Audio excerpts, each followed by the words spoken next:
Hey guys, welcome to our YouTube channel Rashni Manpreet Kaur, and today's topic is applications of the heating effect of current, and this is part 2 of chapter number 14, electric current, heating effects of electric current. ठीक है, तो बेटा हम आज पढ़ेंगे applications कौन कौन सी हैं हीटिंग इफ़ेक्ट्स ऑफ करंट की. तो आप देखते हैं हम अपने घरों में यूज़ करते हैं गीज़र विंटर्स में.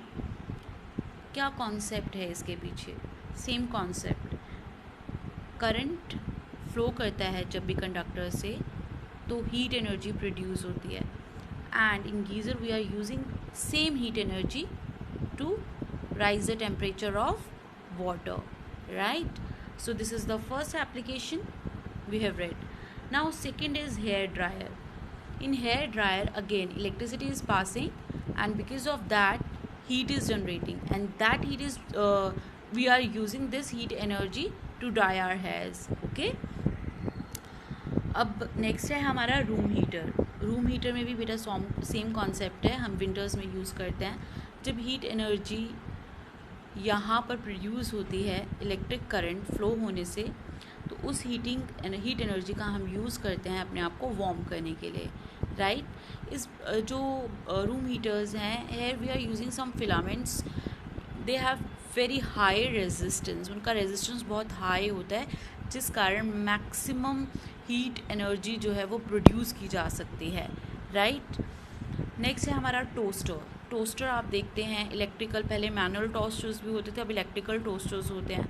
तो in this the same concept we are using heat energy is producing because of electricity, and that heat we are using to make toast. Okay, अब electric iron, similarly electric iron is working on the same principle, right? जब electricity pass होती है heat energy generate होती है, and वो जो heat energy होती है हम यूज़ करते हैं आयनिंग ऑफ क्लॉथ्स के लिए. ठीक है, सो आपने देखा how we are using heating effect of current in various devices, various electrical devices, right?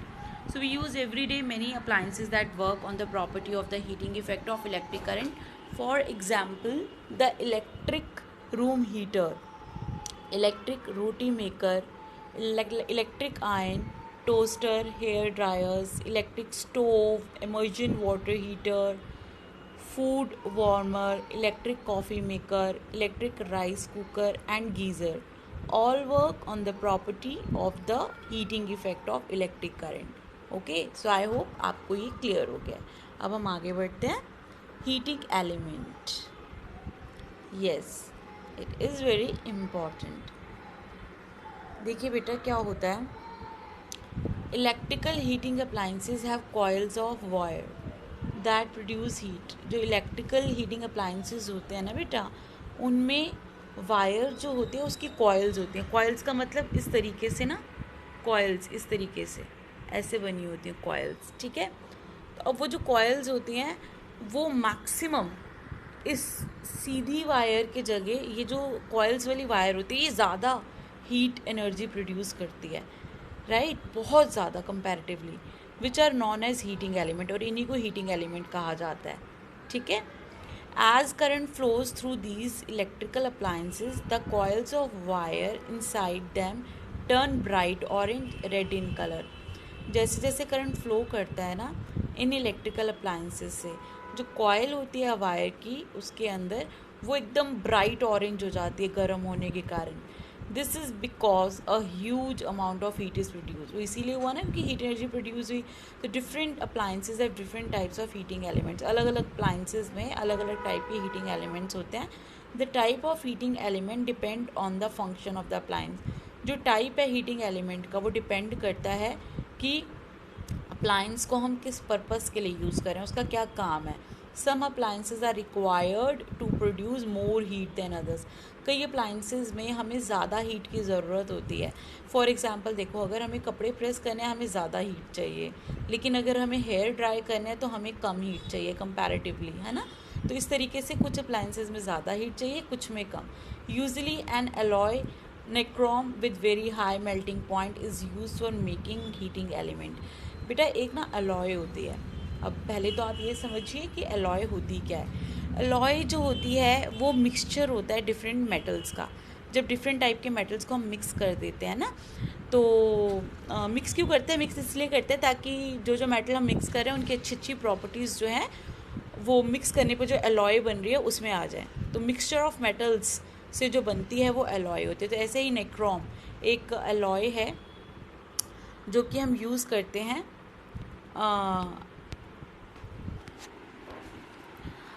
Nichrome alloy हम यूज़ करते हैं। क्यों यूज़ करते हैं? क्योंकि इसका ना बहुत हाई मेल्टिंग पॉइंट होता है। आपको पता है हाई मेल्टिंग पॉइंट का मतलब क्या है? हाई मेल्टिंग पॉइंट का मतलब ये है कि वो मतलब बहुत ज़्यादा हाई से हाई टेम्परेचर पे भी नहीं पिघलती। बहुत हाई टेम्परेचर चाहिए होता है उसे पिघलाने के लिए, हाईएस्ट टेम्परेचर, ठीक है। तो इसीलिए हम उसको यूज़ करते हैं। अच्छा, इसका नाम है ना निक्रोम वायर, इसी में छुपा हुआ है कि भाई कौन कौन से मेटल्स का यूज़ करके ये बनी है अलॉय। निक्रोम, Ni से निकल, निकल का यूज़ हुआ है, क्रोमियम का यूज़ हुआ है, ठीक है। तो जो निक्रोम अलॉय है इसका बहुत हाई मेल्टिंग पॉइंट होता है और इसको यूज़ किया जाता है हीटिंग एलिमेंट्स में, ठीक है। अब हम आगे बढ़ते हैं। So guys, next topic is electric bulb. आप सबने देखा होगा इलेक्ट्रिक बल्ब, आई होप। कोई ऐसा है जिसने इलेक्ट्रिक बल्ब नहीं देखा? नहीं देखा तो let me know in the comment section, I will show you practically. See, this is the bulb, right? तो incandescent और electric bulb also works because of the heating effect of electric current. अभी जो bulb है ना ये भी बेटा same concept के ऊपर वर्क करता है। इसमें भी यहाँ पर निक्रोम वायर यूज़ होती है। तो जब हीट जो इलेक्ट्रिक करंट यहाँ पर पहुँचता है, इस फिलामेंट में पहुँचता है, तो हाई जो है हीट प्रोड्यूस होने के कारण ही ग्लो करता है और उस कारण ही बल्ब जो है वो रोशनी दे पाता है, ठीक है। While purchasing electrical appliances we should opt only those that bear an ISI mark. जब भी हम इलेक्ट्रिकल अप्लाइंसेज लेते हैं ना बेटा, तो हमें देखना चाहिए ये वाला मार्क हो उसके ऊपर, राइट। ISI का मतलब होता है इंडियन स्टैंडर्ड्स इंस्टीट्यूट, यानी कि वो जो प्रोडक्ट है वो स्टैंडर्डाइज प्रोडक्ट है, उसमें जो वो चीज़ें यूज़ हुई होंगी वो सब अच्छी क्वालिटी होंगी। अगर कोई अप्लायंस वियर करता है ISI मार्क, इसका मतलब यह है वो सेफ़ है और उसमें वेस्ट नहीं होगी इलेक्ट्रिकल एनर्जी, राइट, बिजली वेस्ट नहीं होगी, और ये क्वालिटी का मार्क होता है, ठीक है। अब हम देखेंगे factors affecting production of heat. अब वो फैक्टर्स जिससे कि हीट का प्रोडक्शन प्रभावित होता है, बढ़ता है या घटता है। The factors that affect the production of heat in the wire through which electric current is passing. कौन कौन सा है? पहला, length of the wire and thickness of the wire. बेटा लेंथ और थिकनेस का मतलब क्या होता है? लेंथ का मतलब होता है लंबाई और थिकनेस का मतलब होता है मोटाई। तो वायर जितनी लंबी होगी या जितनी मोटी होगी, राइट, उतनी ही क्या होगी? आपको क्या लगता है? हम इसके बारे में पढ़ेंगे अभी आगे, ठीक है। तब तक आप मुझे कमेंट में बताइए आपको क्या लगता है, लेंथ ज़्यादा होने से हीट एनर्जी ज़्यादा प्रोड्यूस होनी चाहिए या नहीं, या फिर थिकनेस ज़्यादा होने से।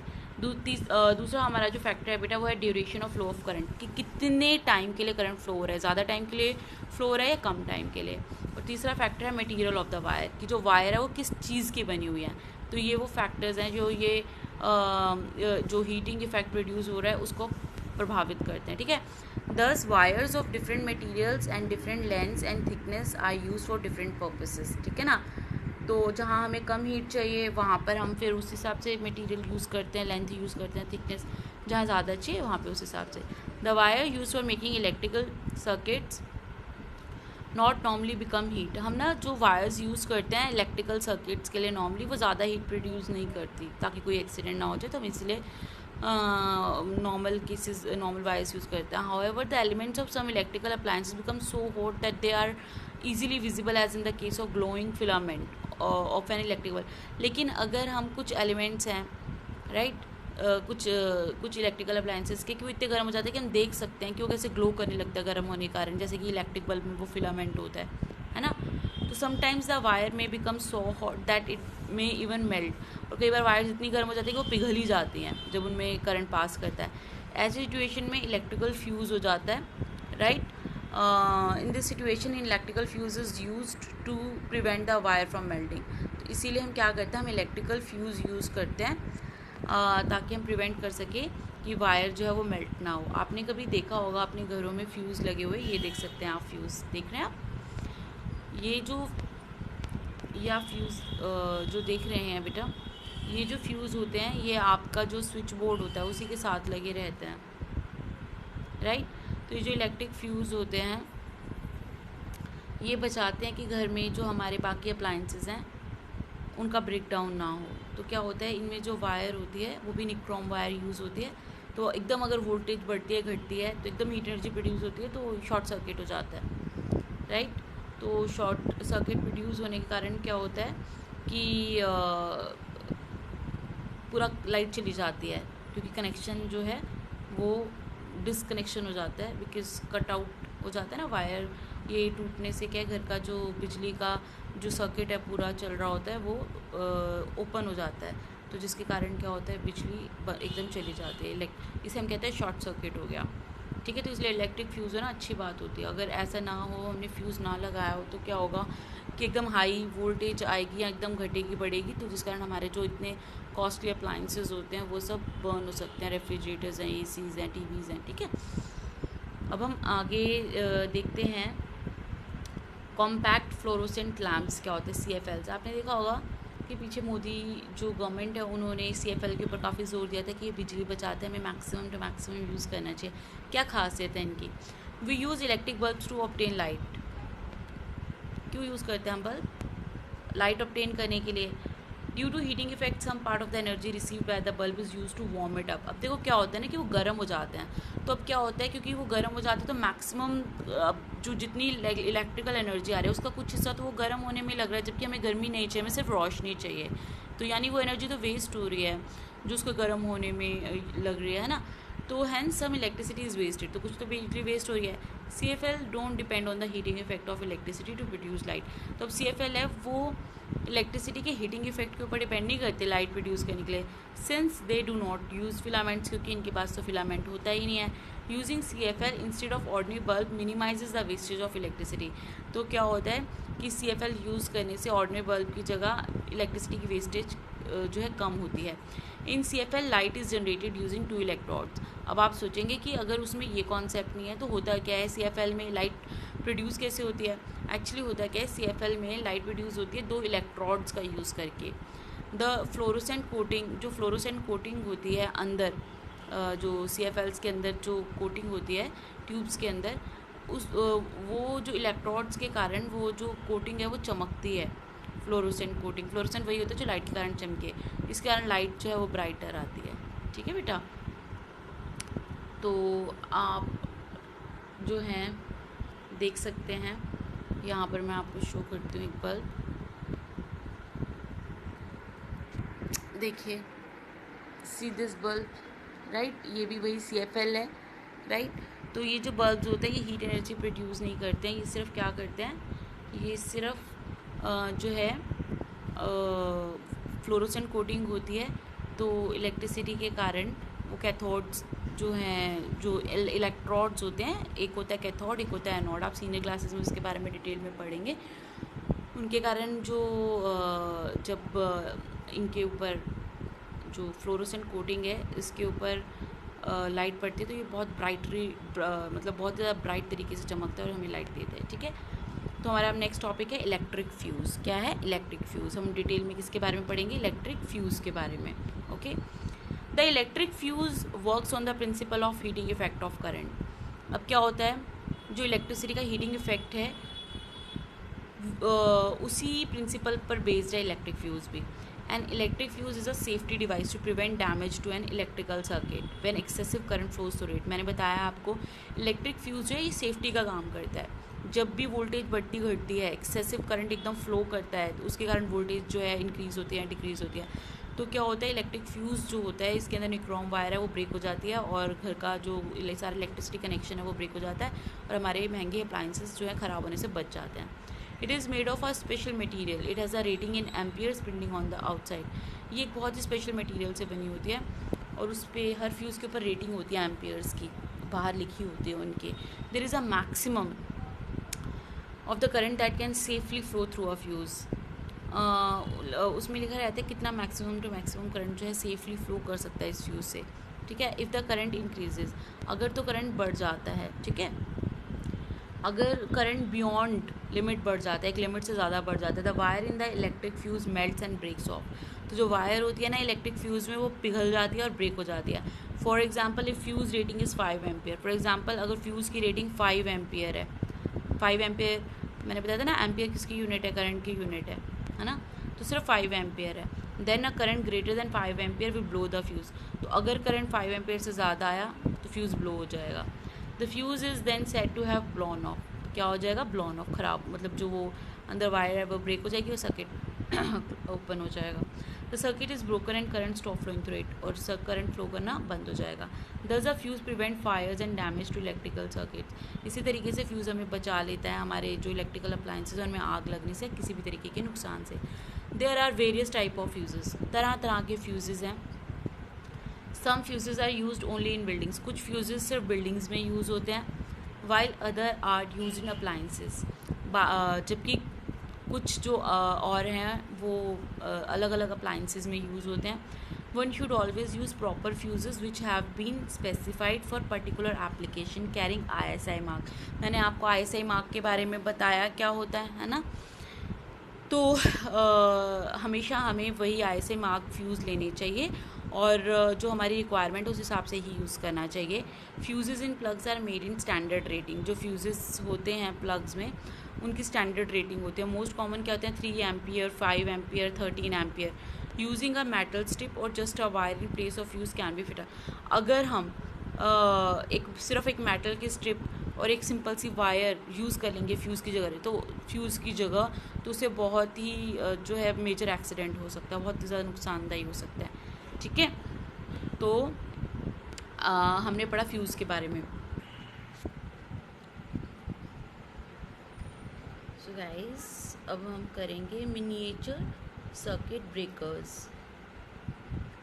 Nowadays, MCBs have been replacing electric fuse from wirings at most of the places. The electric fuse has a big practical problem. देखो, आजकल जो हम यूज़ कर रहे हैं वो हम MCBs का यूज़ करते हैं इलेक्ट्रिक फ्यूज़ की जगह, राइट। जो इलेक्ट्रिक फ्यूज़ हैं उनकी एक प्रॉब्लम है। Whenever the wire fuses, one needs to replace the wire to resume electric supply. जब भी वायर फ्यूज़ हो जाती है उसकी, हमें रिप्लेस करना पड़ता है वायर को इलेक्ट्रिक सप्लाई दोबारा से रीस्टार्ट करने के लिए। ठीक है, मिनिएचर सर्किट ब्रेकर्स यानी MCBs break the circuit automatically. जो MCBs हैं वो क्या करते हैं, वो सर्किट को ना ऑटोमेटिकली ब्रेक कर देते हैं। One just needs to switch it on to resume the electric supply. बस हमें फिर इलेक्ट्रिक सप्लाई को दोबारा स्टार्ट करने के लिए क्या करना होता है, उनको ऑन करना होता है। होता क्या है, जैसे ही वोल्टेज कम ज़्यादा होती है, एकदम करंट का सप्लाई बढ़ जाता है, तो ये अपने आप स्विच ऑफ हो जाता है। तो हमें क्या करना होता है, हमें सिर्फ इन्हें स्विच ऑन करना होता है और इलेक्ट्रिक सप्लाई जो है फिर स्टार्ट हो जाती है। जैसे ही इलेक्ट्रिक करंट जो है वो बढ़ा, ये स्विच ऑफ हो गई तो घर की सप्लाई बंद हो गई इलेक्ट्रिसिटी की, फिर हम बस इसका स्विच ऑन कर देंगे तो दोबारा सप्लाई शुरू हो जाएगी। लेकिन फ्यूज़ के केस में क्या होता था, उनकी जब वो वायर टूट जाती थी बीच की, तो हमें फ्यूज़ ही पूरा चेंज करवाना पड़ता था। वो जो वायर होती थी उसके अंदर की वो चेंज करवानी पड़ती थी, राइट। और MCBs के केस में ऐसा नहीं है। Many models of MCBs have a built-in mechanism by which the electric supply is automatically resumed.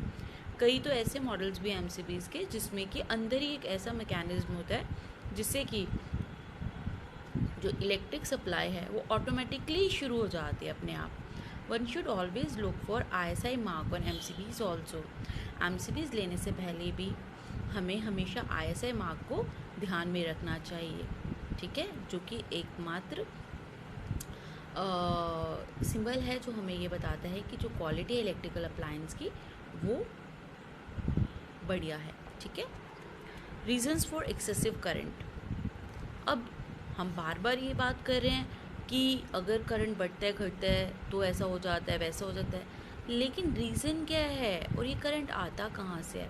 Guys, आपने कभी पावर हाउसेस देखे होंगे, तो जहाँ पावर हाउसेस जो होते हैं जहाँ पर इलेक्ट्रिसिटी बनती है वहाँ से हमारे घरों में डोमेस्टिक जो है करंट पहुंचता है हमारे डोमेस्टिक यूज़ के लिए, तो वो जो करंट होता है, अब जैसे कि नदी होती है ना, कभी तो उसका फ़्लो एकदम बढ़ जाता है, कई बार एकदम घट जाता है ना, कभी नॉर्मल होता है, ऐसे ही करंट के फ़्लो के साथ होता है। तो when all the appliances are connected to the same circuit, these appliances draw more current and so the load increases. देखिए और क्या रीज़न है, जब सभी के सभी अप्लायंसेस जो होते हैं हमारे इलेक्ट्रिकल अप्लायंसेस, वो सेम सर्किट के साथ कनेक्टेड हो, यानी कि एक ही स्विच बोर्ड पे हम अपना एसी भी चला रहे हैं, हम अपना फ्रिज भी चला रहे हैं, टीवी भी चला रहे हैं ना, तो ज़्यादा का ज़्यादा करंट उधर से जो है निकल रहा है और यूज़ हो रहा है अप्लायंसेस के द्वारा, तो उस पर ज़्यादा लोड पड़ जाता है। तो when the insulation on the wires is torn, और जब इंसुलेशन जो होती है वायर की वो फटी हुई होती है, मतलब कि वायर जो है कहीं से थोड़ी सी कटी हुई होती है, to wires carrying current touch each other directly.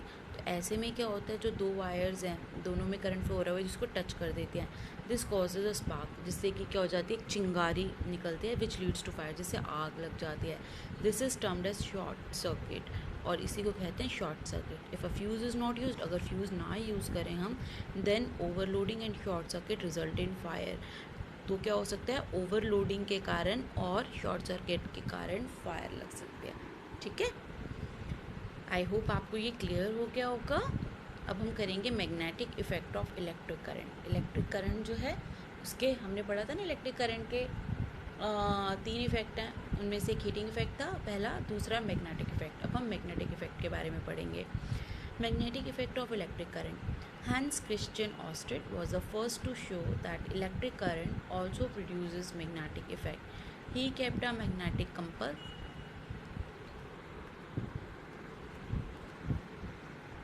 So he kept a magnetic compass near a current carrying conductor. It was observed that when the current was made to pass through the conductor, the magnetic compass was reflected. हुआ क्या actually बेटा, Oersted जो है, Hans Christian Oersted, वो सबसे पहले थे जिन्होंने ये शो किया था कि इलेक्ट्रिक करंट जो है वो मैग्नेटिक इफ़ेक्ट प्रोड्यूस करता है। उन्होंने क्या किया, उन्होंने एक कंडक्टर जिसमें से करंट पास हो रहा था उसके पास मैग्नेटिक कंपास रख दी, और देखा कि जब करंट पास हो रहा था कंडक्टर से, मैग्नेटिक कंपास में डिफ्लेक्शन हो रही थी, यानी कि वो सुई जो होती है मैग्नेटिक कंपास की वो हिल रही थी। मैग्नेटिक कंपास जो बेटा होती है वो यूज़ की जाती है डायरेक्शंस के लिए। उसकी जो निडल होती है हमेशा नॉर्थ डायरेक्शन की तरफ डायरेक्ट करती है, वो हमें नॉर्थ डायरेक्शन यानी उत्तर दिशा की बताती है, राइट। पहले ज़माने में जब मैप्स वगैरह, पेपर मैप्स वगैरह हुआ करते थे, एक जगह से दूसरे जाने के लिए डायरेक्शन को देखने के लिए कौन सी डायरेक्शन है, मैग्नेटिक कंपास का यूज़ किया जाता था। अभी भी मैग्नेटिक कंपास का यूज़ होता है, ठीक है। आपके जो गूगल मैप्स वगैरह हैं वर्चुअली होता है मैग्नेटिक कंपास का यूज़, ठीक है। तो मैग्नेटिक कंपास में डिफ्लेक्शन होती है जहाँ भी मैग्नेटिक फील्ड होती है। The deflection occurred every time the battery was switched on and as the battery was switched off. जब भी आप स्विच ऑन करते हैं बैटरी को या स्विच ऑफ करते हैं, हर बार डिफ्लेक्शन देखी जा सकती है मैग्नेटिक कंपास में। The compass needle came back to its original position. देखो क्या होता है, जैसे ही आप स्विच ऑन करेंगे, राइट, बैटरी का स्विच ऑन करेंगे, जो निडल है कंपास की उसमें डिफ्लेक्शन होगी, और जैसे स्विच ऑफ करेंगे कंपास निडल दोबारा अपनी पोजीशन पे आ जाएगी। ही कंक्लूडेड, इससे उन्होंने ये कंक्लूजन निकाला कि मैग्नेटिक फील्ड प्रोड्यूस हो रही है करंट कैरिंग वायर के आसपास। This phenomena was termed as magnetic effect of electric current. इसी फिनोमिनन को बेटा कहा गया magnetic effect of electric current. This can be observe through a simple activity. अब हम एक एक्टिविटी देखते हैं जिसमें ये आप देख पाएंगे कि प्रूफ हो रहा है कि किस तरीके से कंडक्टर के में से जब करंट पास हो रहा है तो मैग्नेटिक फील्ड बन रही है, ठीक है।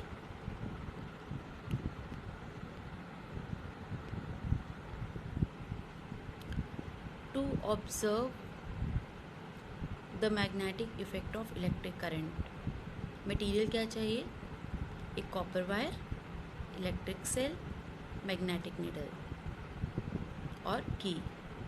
तो आप देख सकते हैं सर्किट में बेटा, ठीक है। पर ब्रश ले लेते हैं।